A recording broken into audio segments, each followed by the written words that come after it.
Waalaikumsalam warahmatullahi wabarakatuh. Pagi. Selamat pagi, Bu. Sehat semua ya. Puji Tuhan, sehat selalu, Bu. Nah, oke, kita lanjutkan pembahasan kita pada mata kuliah ginekologi ya, Dek ya. Minggu kemarin sampai mana saya?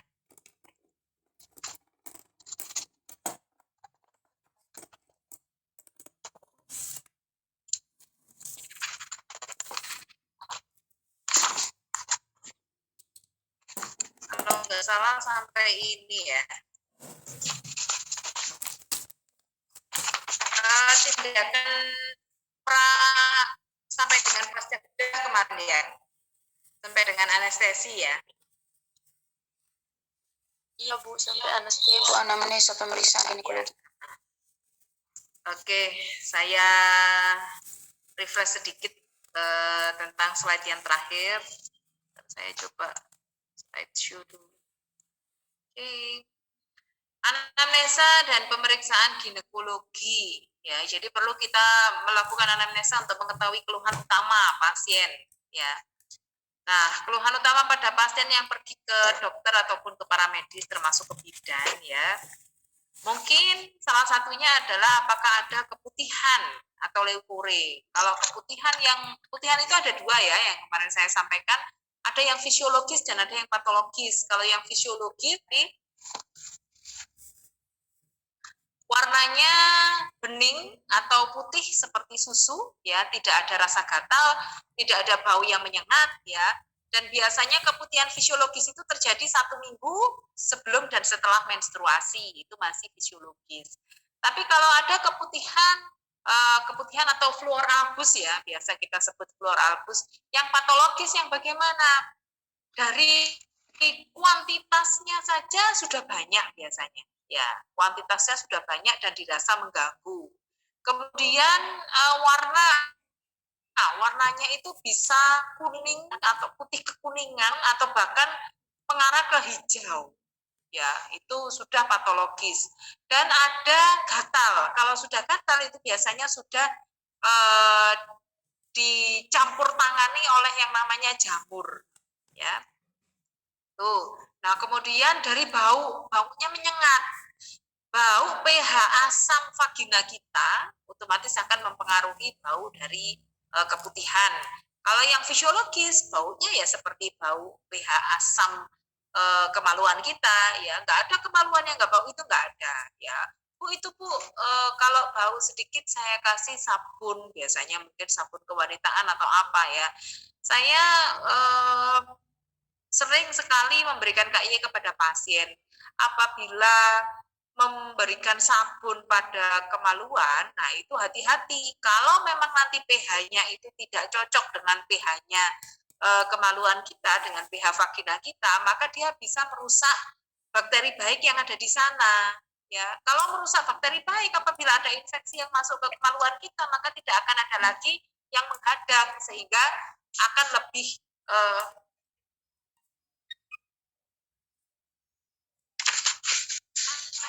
memperparah adanya keluhan-keluhan seperti keputihan dan yang lainnya, ya. Berarti sabun-sabun kewanitaan itu tidak aman, tidak semuanya, ya, tidak semuanya. Masing-masing orang itu mempunyai pH vagina, walaupun semuanya pH-nya cenderung asam, tapi dia mempunyai pH vagina yang bermacam-macam, ya. Mulai mungkin ada yang 4,0, ada yang 4,5, ada yang lebih mendekati 4,7 katakan.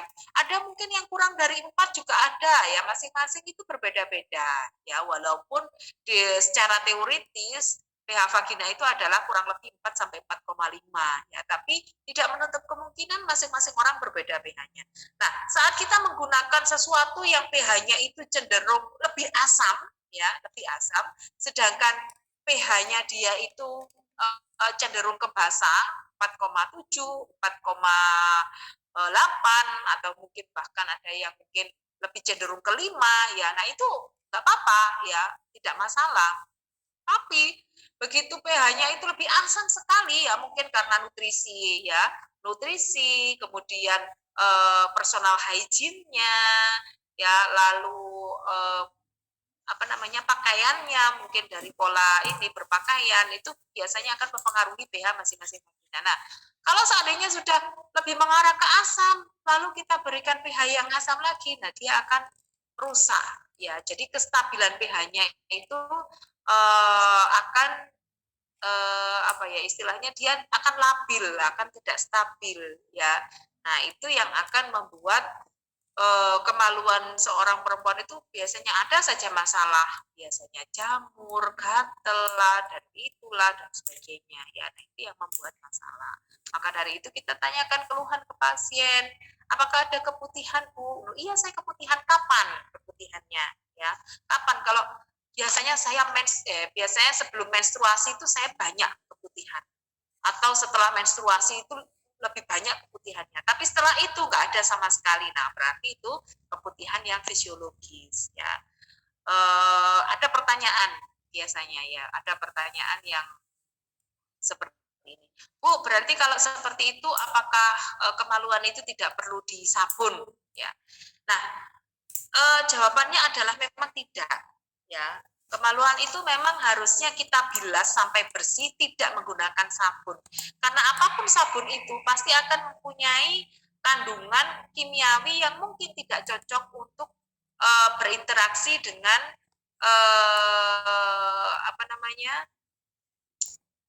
bakteri baik yang ada di vagina itu tadi. Ya, sehingga nanti akan merubah pH dan bakterinya mati sehingga akan terjadi infeksi. Ya, itu.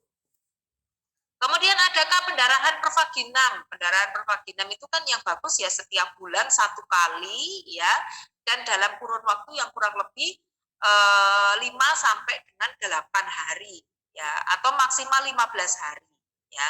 Menstruasi itu yang baik itu adalah sekitar 5 sampai 8 hari. Tapi kalau sudah lebih dari 10 hari itu harus warning. Apalagi kalau sudah lebih dari 15 hari ya menstruasi terus 15 hari, nah berarti itu yang sudah tidak wajar atau tidak normal. Nah, harus dicari penyebabnya.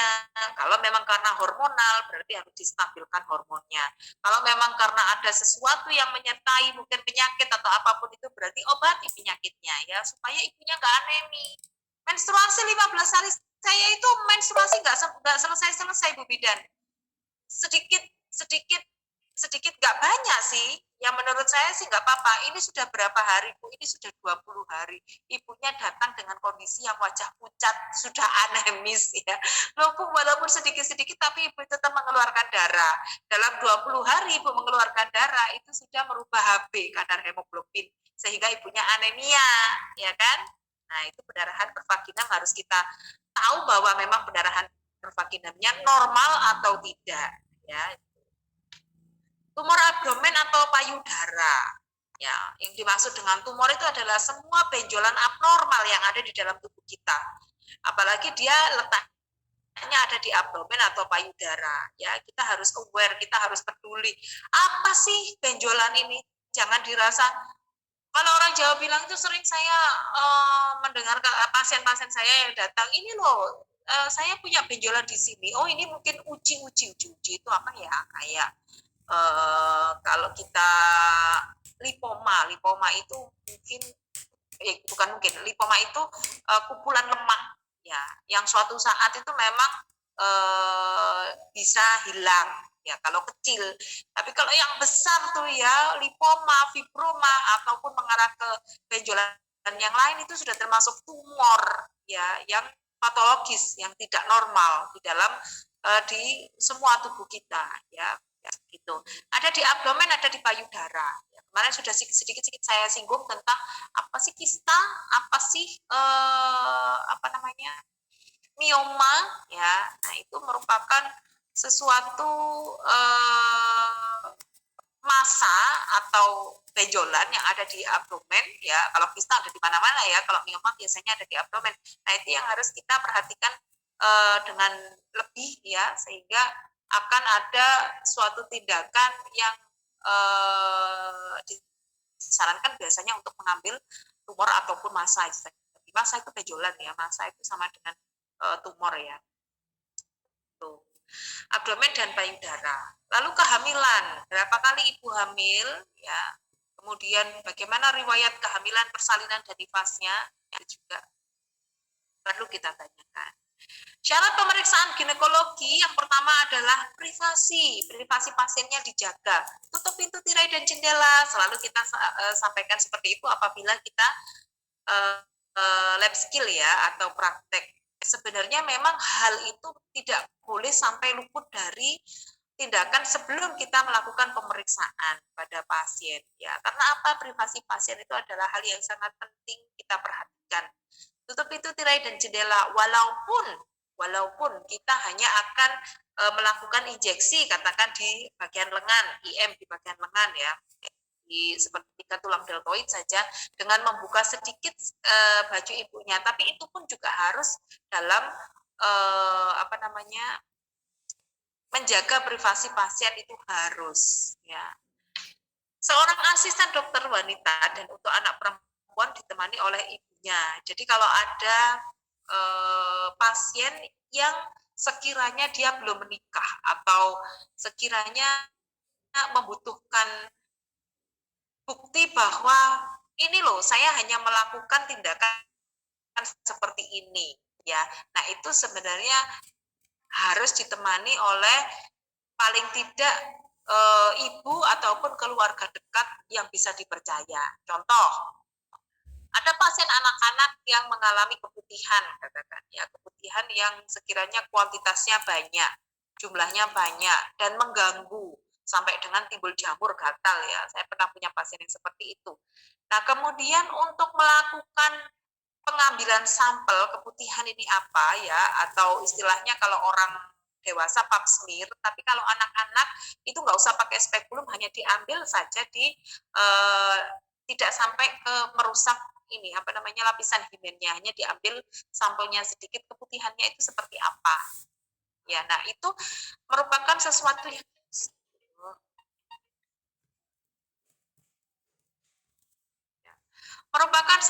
tindakan yang harus ditemani oleh keluarga. Dikhawatirkan nanti apabila ada sesuatu, contohnya loh ini kok anak saya kok merasakan nyeri yang sangat di sini. Nah, itu kemungkinan bukan dari pemeriksaan, tapi kalau tidak ada yang melihat waktu dilakukan pemeriksaan, ya bisa saja kan nanti ada tuntutan dari keluarga ya. Kenapa anak saya kemarin setelah diperiksa kemudian kemaluannya kok sakit, nyeri yang sangat. Nah, itu. Ibu tahu kemarin saya hanya melakukan apa? Saya hanya mengambil sedikit dan itu pun sudah memberikan info consent atau persetujuan tindakan medis. Ya. Jadi tidak akan ada tuntutan lagi. Penerangan yang cukup disertai dengan peralatan pemeriksaan ginekologi yang standar. Penerangan yang cukup, kalau memang lampu ruangannya ini tidak memadai, boleh memakai lampu sorot. Lampu sorot tahu ya, yang bisa diputar kemana-mana. Kalau memang tidak punya lampu sorot, berarti sama senter. Ya, tapi jangan senter HP. Ya, ada sendiri lampu senternya. Mungkin biasanya asisten yang membawakan. Ya, nah, apa saja sih pemeriksaan ginekologi standar? Pemeriksaan ginekologi yang terstandar. Yang pertama adalah meja periksa. Ya, kita harus tahu, kita harus kenal yang namanya meja ginekologi. Meja gin atau tempat tidur ginekologi, ginek. Ya, mungkin sudah pernah ada yang tahu ya, meja ginek atau tempat tidur ginekologi itu yang biasanya kita lihat saat memasang KB IUD ya, yang ada tapakan kakinya itu mungkin iya saya pernah tahu ya. Jadi tempat tidur tidak begitu lebar sih, memang meja ginek atau tempat tidur ginekologi itu tidak begitu lebar, tapi dia terdiri dari 3 bagian. Bagian atas itu bisa dinaik turunkan di kepala, bagian tengahnya itu biasanya ada setengah lingkaran yang bisa dilepas pasang ya, bagian bawahnya itu bisa diturunkan. Nah, pada saat kita memerlukan bagian yang bawah itu tetap seperti tempat tidur lurus, tapi kalau kita memerlukan ibu dalam posisi litotomi, berarti penyangga kakinya dipasang, kemudian yang bagian bawahnya itu ditekuk ke bawah. Mungkin sudah punya bayangan, nanti kalau enggak bisa googling meja ginekologi atau tempat tidur ginekologi ya. Yang seperti ini ya. Jadi biar kita tahu, biar enggak ini meja apa ya, ini tempat tidur apa ya, nanti kalau ke rumah sakit nggak seperti itu. Ya, tapi biasanya udah banyak yang tahu kok. Lampu penerangan yang baik termasuk lampu sorot seperti yang saya bilang tadi, kain penutup tubuh jangan lupa, atau kita bisa siapkan satu selimut ya biasanya, sarung tangan, spekulum itu ada 2 macam ya, sudah tahu kan kemarin sudah dijelaskan di Alkes ya. Jadi spekulum ada spekulum cacar bebek dan ada spekulum sim. Kalau spekulum cacar bebek itu yang seperti mulutnya mau itu ya, itu cacar bebek. Kalau spekulum sim itu yang terdiri dari 2 bagian, ada spekulum S dan ada spekulum U. Kalau spekulum S itu ada yang digunakan untuk bawah ya, biasanya untuk kuret. Kalau spekulum U itu digunakan untuk membuka labia bagian atas. Kemudian cunam kapas itu apa ya, bisa dikategorikan seperti lidiwaten itu seperti cotton bud tapi panjang dan di ujungnya ada kapasnya, kapas yang digulung-gulung itu bisa disebut sebagai cunam kapas. Kemudian kateter, tahu ya, kateter itu selang yang untuk digunakan untuk mengeluarkan urin ya, dimasukkan langsung ke dalam kandung kemih melalui orifisium uretra, itu kateter. Kapas sublimat atau kapas desinfektan. Kapas sublimat ini kapas yang diberikan cairan sublimat, biasanya warnanya kuning ya. Kemudian bisa juga kapas desinfektan atau kapas steril ya, kapas yang disterilkan. Mungkin kemarin juga sudah masuk ya, pencegahan infeksi, bagaimana caranya untuk menyeterilkan alat dengan dandang susun ya, kukusan susun bersusun itu yang di bawahnya air, kemudian di atasnya itu ada alat-alat stainless, kemudian di atasnya itu bisa diisi kapas dan kasa untuk menyeterilkan, yang paling atas itu bisa diisi dengan handscoon baru yang harus steril ya, kemudian penutupnya diberi kain supaya airnya tidak ke bawah. Nah itu ya mungkin sudah dijelaskan dulu waktu di pencegahan infeksi. Nah, kapas sublimat ini adalah kapas yang sudah disterilkan, kemudian diberikan cairan sublimat ya. Gelas objek untuk pemeriksaan mikroskopik. Tahu kan ya, gelas objek itu gelas yang tipis sekali, biasanya kita gunakan untuk mengambil spesimen. Spatula aire atau saitobras itu yang biasa kita gunakan untuk swab sekarang ya. Nah, itu bisa kita gunakan juga untuk kita lakukan pengambilan spesimen atau pengambilan sampel di bagian genitalia ya, bisa kita gunakan untuk pap smear mungkin ya, selain kita gunakan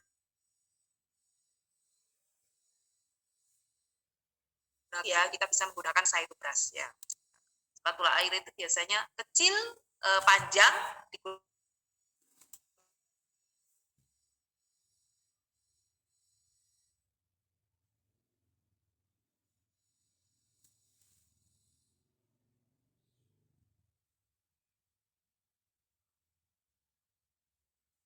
sampel ke laboratorium, kita menggunakan alkohol 95% untuk memfiksasi supaya bakteri itu tidak menguap, tidak mati ya, sehingga nanti kalau dilihat di laboratorium, sampai dengan laboratorium bakteri itu masih bisa dianalisa ya. Kapas lidi itu hampir sama dengan cunam kapas yang pemeriksaan glomerulat, trikomonas, candida ya, kita gunakan kapas lidi, atau bisa juga menggunakan saitobras atau spatula aire. Kemudian ini botol kecil dengan larutan fisiologis untuk pemeriksaan NDTA atau cair untuk pemeriksaan laboratorium. Cunam porsio, jadi ada penjepit porsio ya, sonde uterus itu untuk mengetahui panjangnya uterus atau letaknya uterus itu anterior atau retrofleksi ya, dan sebagainya. Cunam biosi atau mikrokuret seperti sendok urat tetapi dia kecil junam biopsi itu ya. Nah, posisi penderita bisa posisi lateral miring ke kiri dengan sendi lutut dan paha semifleksi, ya, tapi biasanya kesulitan. Tergantung apa yang akan kita ambil. Kalau memang kita tidak terlalu ke dalam pengambilannya, bisa menggunakan posisi lateral miring dengan kaki atasnya biasanya diangkat sedikit. Ya. Posisi dorsal, pasien berbaring telentang, kedua sendi paha sendi lutut semifleksi, tungkai dalam keadaan saling menjauh satu sama lain sehingga daerah perineum terpapar. Ya, jadi hanya ibunya dalam posisi sama seperti posisi litotomi, tapi kalau litotomi kan dia diangkat ya. Kalau dorsal ini bokongnya diganjal dengan bantal supaya orifisium vagina itu lurus dengan cervix. Ya. Posisi litotomi berbaring pada meja ginek, bagian belakang kedua sendi lutut disangga oleh penyangga kaki, ya, sehingga dari perineum terpapar. Bedanya dorsal dengan litotomi. Itu saja sih. Nah, ini pada kasus anak-anak yang harus diperhatikan ibu-ibu bidan ya. Posisi pemeriksaan ibu dan anak berada di meja pemeriksaan ginekologi. Kenapa kita libatkan ibu? Sama seperti yang tadi sudah saya bilang. Jadi kalau pada pemeriksaan anak-anak kita harus melibatkan salah satu anggota keluarga. Paling tidak ibunya harus tahu apa yang akan kita lakukan terhadap pasien. Ya, pasien anak ini. Ya, anak dalam posisi setengah duduk dipeluk oleh ibu dari belakang karena apa? Biasanya anak-anak ini sering takut. Ya, itu. Kemudian posisinya posisi kniches, jadi setengah duduk. Kalau kniches itu biasanya ini apa namanya, nungging, ya, nungging. Kemudian kalau ini setengah duduk, lalu posisinya seperti litotomi biasa, ya, dorsal. Ini jenis dan luasnya pemeriksaan ginekologi, ya. Jadi yang biasa dilakukan pada pemeriksaan ginekologi itu anamnesa medis.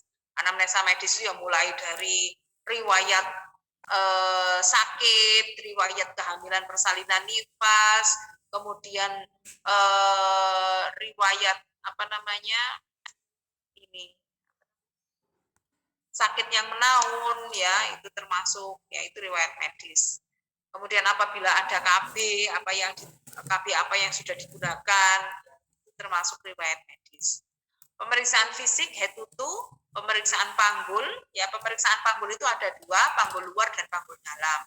Kalau panggul luar seperti yang kita tahu menggunakan jangka panggul, ya, distansia spinarum, distansia cristarum itu termasuk pemeriksaan panggul luar. Pemeriksaan panggul dalam dengan kita lakukan VT, ya VT untuk mengetahui apakah ada nyeri goyang, ya di antara panggul kanan dan panggul kiri. Dikhawatirkan ada apa namanya radang panggul atau PRP, ya penyakit radang panggul. Itu kemudian pap smear sudah tahu semua ya, pap smear itu yang diambil spesimennya kemudian dibawa ke laboratorium, ya hasilnya apa? Diambil di apa namanya cairan di serviks, cairan di mulut rahim. Ya kan ini pap smear juga termasuk ya, jadi diambil beberapa bakteri yang ada, mungkin ada bakteri di sana, ya diambil bakterinya kemudian dia dibiarkan, lalu dilihat apakah bakteri ini bisa berkembang menjadi bakteri yang lain atau hanya tetap dengan bakteri yang sama. Pemeriksaan rektal atau rectal touche ya kemarin yang sudah saya jelaskan sedikit. Rectal touche itu kita menggunakan jari tengah kita, kemudian kita masukkan ke dalam anus, ya lebih banyak itu digunakan pada saat kita melihat mungkin korban perkosaan, ya, dugaan korban perkosaan. Jadi kita lihat apakah lapisan himennya itu masih utuh atau sudah sobek, ya. Nah itu kita bisa lihat di pemeriksaan rektal, ataupun bisa kita lihat pada saat kita post heading, ya. Jadi setelah heading pada saat ibu ini melahirkan, ya, kemudian kita khawatir bahwa aduh jangan-jangan nanti sampai ke ini apa namanya sampai ke atresia aninya, ya atresia ani sampai ke anusnya, ya kita lihat dari bawah. Ya, kalau memang di bawah itu nanti tidak ada tekanan atau tidak ada apa namanya, apa ya istilahnya. Jadi tidak ada yang terhalang pada saat kita menghalangi kita memasukkan ini ya rektal tubes ini, maka tidak ada jahitan yang sampai ke anus. Ya, itu bisa kita lakukan pemeriksaan rektal. Kemudian pemeriksaan urin, ya pemeriksaan urin itu ada banyak sekali fungsinya. Yang pertama adalah biasanya kita lihat pada saat kita ingin melihat apakah ibunya hamil atau tidak. Lalu pada saat ada toksemia gravidarum, kita melihat apakah ada protein urin atau tidak. Kemudian kita lihat apakah ada ISK, ya infeksi saluran kencing. Kita lihat di dalam urinnya apakah leukositnya meningkat atau tidak. Kalau memang leukositnya meningkat, berarti ada ini apa namanya infeksi pada urinnya atau saluran kencingnya. Ya. Pemeriksaan sediaan basah, mamogram, breast self examination ini breast self ini sama dengan sadari ya, sarari ya, mamogram ini juga pemeriksaan pada payudara, konsultasi atau KIE, perencanaan perawatan penderita selanjutnya, intervensi dan pembuatan rekam medis. Itu urutan dari saat kita melakukan pemeriksaan ginekologi mulai dari anamnesa sampai dengan pembuatan rekam medis. Pembuatan rekam medis itu satu pasien satu, ya status pasien, status rekam medis itu satu pasien satu. Dan apabila kita sudah pernah melakukan pemeriksaan di instansi kesehatan tersebut, maka kita akan mempunyai satu rekam medis, di mana itu sudah mulai riwayat awal sakit apa di sana sudah. Itu pemeriksaan medis ini sudah pernah, ya. Kemudian keluhan utama, lalu riwayat penyakit juga sudah. Nah, ini yang mungkin penting ya. Riwayat medis, obat yang selalu diminum secara teratur oleh pasien, jangan lupa kita tanyakan ya. Obat apa yang sebelum ini Ibu pernah mengkonsumsi obat apa saja. Nah, itu akan mempengaruhi saat kita nanti melakukan tindakan membutuhkan anestesi. Kalau Ibu ini sering mengkonsumsi analgesik atau anti nyeri, maka tidak menutup kemungkinan nanti obat anestesinya ini akan membutuhkan dosis yang lebih tinggi dari pasien yang lain atau dari biasanya. Secara tidak langsung dapat menjelaskan perihal masalah kesehatan pasien secara umum, sejumlah terapi dapat memberikan dampak obstetrik ataupun ginekologi, terapi hormon dan antibiotik, terapi hormon. Terapi hormon ini seperti contohnya saya pernah punya teman ya, teman saya itu belum menikah waktu saya masih D3 kebidanan dulu. Teman saya belum menikah tetapi dia mensnya nggak teratur. Jadi 1 bulan itu mens nggak berhenti ya. Akhirnya dia pucat sampai anemia ya. Nah, kemudian dia ke dokter lalu diberikan terapi pil KB yang pil kombinasi. Pil KB pil kombinasi. Disuruh mengacak. Jadi yang tanpa placebo ya. Jadi yang sedikit itu dibuang, yang pil aktifnya itu dibukai, kemudian diacak. Lalu diminum sehari 3 kali kalau nggak salah ya, sehari 3 kali sampai dengan menstruasinya itu teratur. Nah, itu namanya terapi hormon. Terapi hormon nanti juga akan berpengaruh apabila kita berikan terapi yang sama, terapi hormon yang sama ya, sehingga akan mengajak mungkin ada permasalahan pada hormonnya. Nah, itu merupakan suatu riwayat, oh dia dulu pernah punya riwayat terapi hormon seperti ini, berarti saya tidak boleh mengulanginya lagi karena bisa meningkatkan dosis apabila nanti dia sudah menikah, membutuhkan alat kontrasepsi, dia memilih pil KB, maka harus ini ya disesuaikan lagi karena dia sudah pernah mendapatkan terapi. Lalu antibiotik, resistensi antibiotik ya, ingat bahwa kita ini minum antibiotik nggak boleh sekali minum udah, sekali minum udah, nanti akibatnya adalah resisten. Kalau sudah resisten atau kebal, saat kita membutuhkan satu antibiotik lagi, kita nggak akan bisa lagi untuk menggunakan antibiotik tersebut, harus diganti dengan dosis atau diganti dengan antibiotik yang lain yang berfungsi sama seperti antibiotik tersebut atau dosisnya dinaikkan lagi. Riwayat obstetrik ginekologi, jumlah kehamilan, persalinan, riwayat haid, riwayat seksual, masalah ginekologi yang ada, kelainan hasil pap smear, pendarahan pervagina, penyakit menular seksual, riwayat seksual, bagaimana caranya kita bertanya ya, padahal itu merupakan suatu hal yang tabu riwayat seksual. Jadi kalau saya sendiri punya dugaan, jangan-jangan ini penyakit menular seksual, pasti akan saya minta untuk ke laboratorium dulu.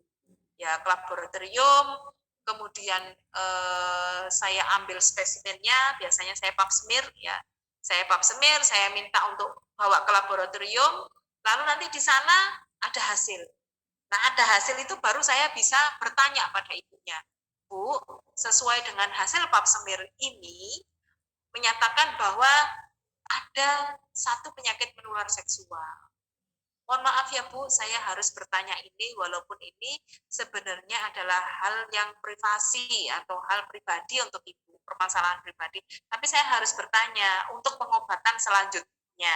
Nah, baru saya bisa bertanya, mohon maaf ya Bu, permisi saya bertanya, apakah Ibu pernah melakukan hubungan seksual yang bukan dengan suami?